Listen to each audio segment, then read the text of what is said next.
તો માંડવીના દેવપરના પણ દ્રશ્યો આપ જોઈ રહ્યા છો, જ્યાં મોટી સંખ્યાની અંદર જે લોકો હતા તેઓનું સ્થળાંતર કરવામાં આવ્યું છે। માંડવીના દેવપર ગઢશીશામાં ભારે પાણીના પ્રવાહથી માર્ગ તૂટી ગયો છે। માંડવી તાલુકાના દેવપર ગઢમાં ગામની બાજુમાં રસ્તો ધોવાયો છે। જે હાલના દ્રશ્યો આપ જોઈ રહ્યા છો તે પ્રમાણે અનેક વિસ્તારો એવા છે કે જ્યાં ધોધમાર વરસાદને લઈને જે અનુમાન હતું તે પ્રમાણેનો વરસાદ પણ જોવા મળી રહ્યો છે। તો હાલના દ્રશ્યો જેમાં સ્પષ્ટ થઈ રહ્યું છે પરિસ્થિતિ કઈ રીતે છે। કચ્છમાં ભારે વરસાદ પડવાની આગાહી, જિલ્લા કલેક્ટરે લોકોને આપી સલાહ। નખત્રાણા, માંડવી, અબડાસાના ગ્રામ્ય વિસ્તારમાં એલર્ટ, ગ્રામ્ય વિસ્તારમાં લોકોને બિનજરૂરી બહાર ન નીકળવા સૂચન। લોકો બહાર નીકળવાનું ટાળવા માટે કલેક્ટરે કરી અપીલ। ભયજનક કોઝવે પાપડી પર જવું નહીં। પ્રાંત તલાટીને દરેક તાલુકા મથકો એલર્ટ કરવામાં આવ્યા। રોડ એજન્સીઓને સતર્ક રહેવા સૂચના અપાઈ છે।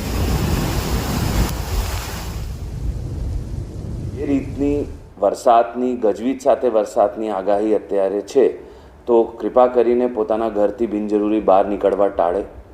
હરવા ફરવા કે જોવા કોઈ જગ્યા જળાશયના નજીક ના જાય। ખાસ કરીને કોઈ કોઝવે અથવા પાપડી હોય જેના ઉપરથી પાણી વહેતું હોય તો એને જોખમી રીતે ક્રોસ ના કરે।